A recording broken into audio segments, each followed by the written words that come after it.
Hi everyone, and welcome to my first episode of Traditional Archery Tuesday. Today we're going to go through what traditional archery is and what it means for clubs, medieval reenactors, and all of those things, and of course my own opinion on traditional archery. So let's get going. Now, what is traditional archery really?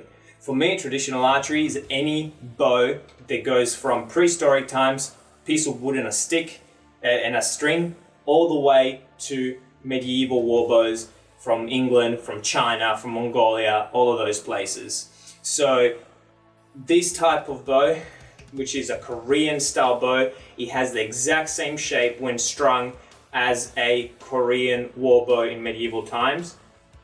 As you can see there, yes, it is created in 100% synthetic materials. That is so that it has longer life, better performance in some cases. So for me, this is a traditional bow. It doesn't look exactly like a traditional bow would. It has a rubber handle for comfort, but it shoots like a traditional bow. You shoot off your hand and you have nothing else to aid you with shooting. For me, that is a traditional bow. That is because all the way from prehistoric times until the 1900s, there was no shelf, and people did just shoot directly off your hand for thousands and thousands of years, for hunting, for war, and for whatever else sport they wanted to do. Now we go to a whole new kettle of fish, which is medieval reenactors or that sort of environment where they want you to have the most traditional bow as possible so that it really looks medieval. It doesn't have any modern laminations like this one and that sort of thing.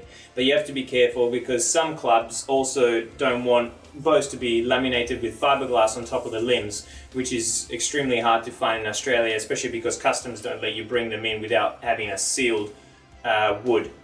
They're scared of the parasites and whatnot. So just keep that in mind. If you want to use it for medieval reenactments and that sort of thing, don't go and get something like this because it probably won't go. It depends on the club, depends on the reenactor group, but this should not classify as a medieval bow.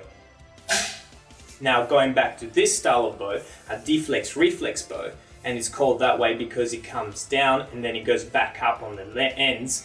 It has a shelf and different laminations. Sure, if you had no shelf and it was flat, it could classify as a traditional bow, even though it's not something that was the similar shape of any war bow ever made, but it is shot off your hand.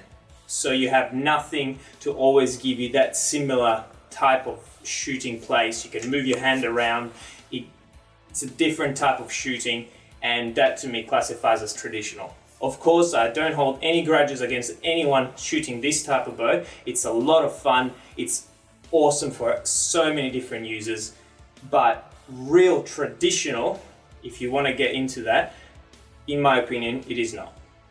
Now, this type of bow here is classified in most clubs as a recurve.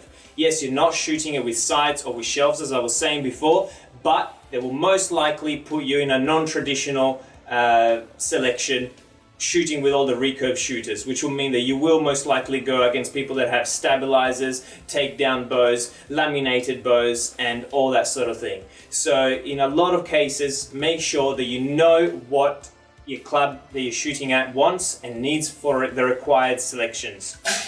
In a lot of clubs, as I was saying, this will classify as a longbow, and even though it's not, in my opinion, a traditional bow, it is still classified as traditional because you don't use sights and because it's long. Wow, I know, they're only a little bit shorter, but this will be a recurve in their opinion.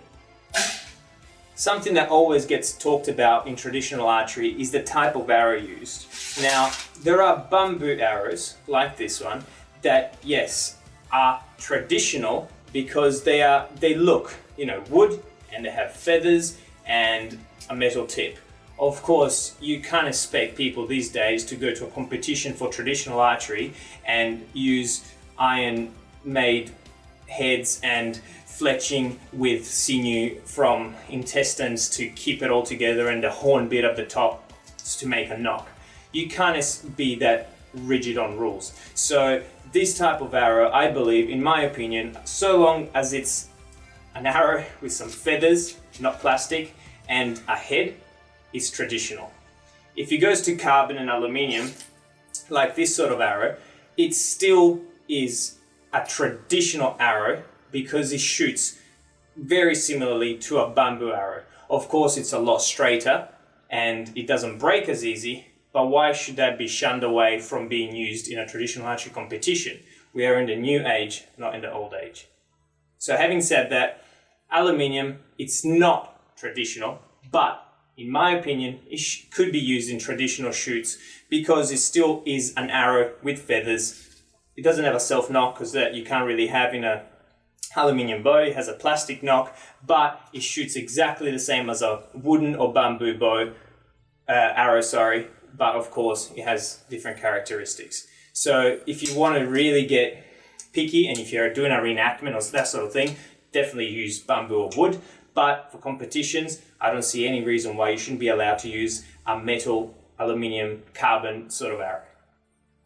Now, having said all those things, I hope I haven't upset anyone, especially the people that shoot the flat bows with a shelf. There's still traditional archers in a lot of different clubs that shoot that sort of bow. So don't be upset, it's just in my opinion and what other clubs like to do. So remember, if you want a bow that you can shoot traditionally, you have to look at your club and what they allow in the traditional section of archery. If you go to a club and they say, this is a longbow and it has a shelf, but it's classified as a traditional bow, go for it, buy that sort of bow. Don't go and buy a recurve, horse bow, whatever, because then you're going to be put with a recurve shooters and you're probably going to lose a competition if that's what you're going for, because they're going to have all the sight stabilizers, whatever they're going to have.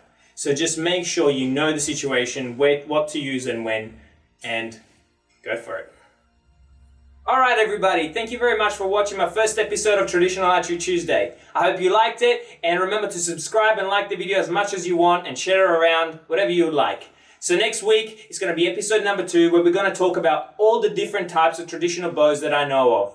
So remember to stay tuned and keep it traditional.